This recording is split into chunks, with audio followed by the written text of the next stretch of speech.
tyd is aan die kom, halleluja, my vriend vir jou. Maar jy moet doelgerig wees.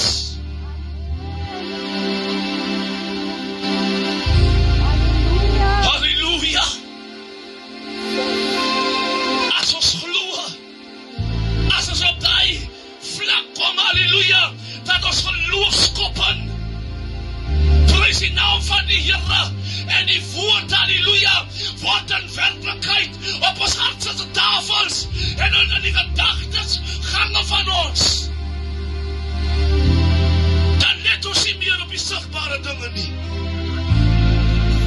Dan vergeet ons bosie van die pyn, dan vergeet ons van hulle wat hulle klauwe in jou rug in slaan, dag na dag.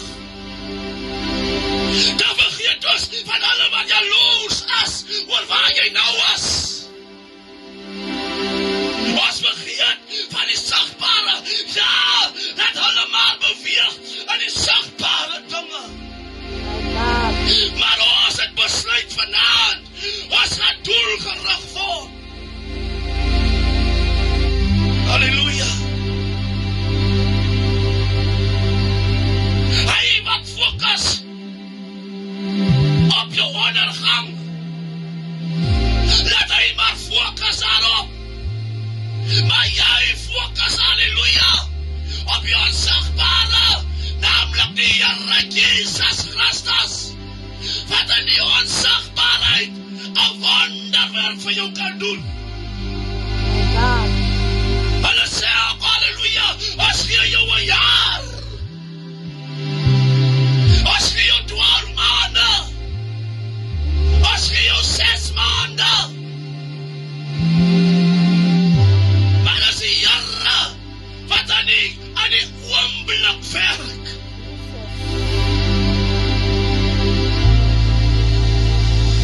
Van luister, die sigbare ding is tydelik.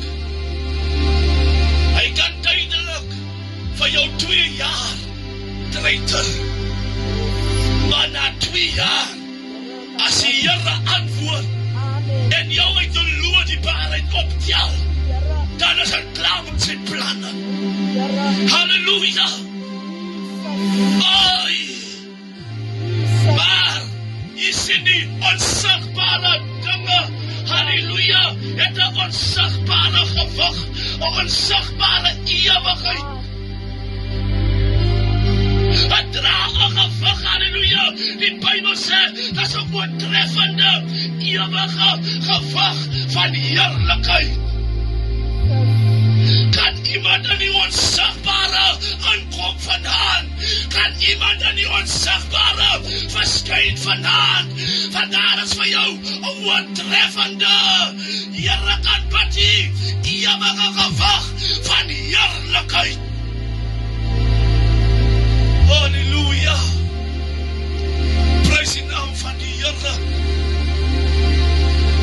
Die vrou sit vir jare, sit en vaskyk aan haar bloedvloeiing, terwyl sy weet, sy was by almal al gewees. Halleluja. Van 'n sigbaar het vloei, krag het daar uit. Maar wat sy nie weet nie, die verdrukking was 'n ligte verdrukking. Ja, maar broeders, vir jare, is 12 jaar. Ek sê, dis 'n ligte verdrukking, halleluja.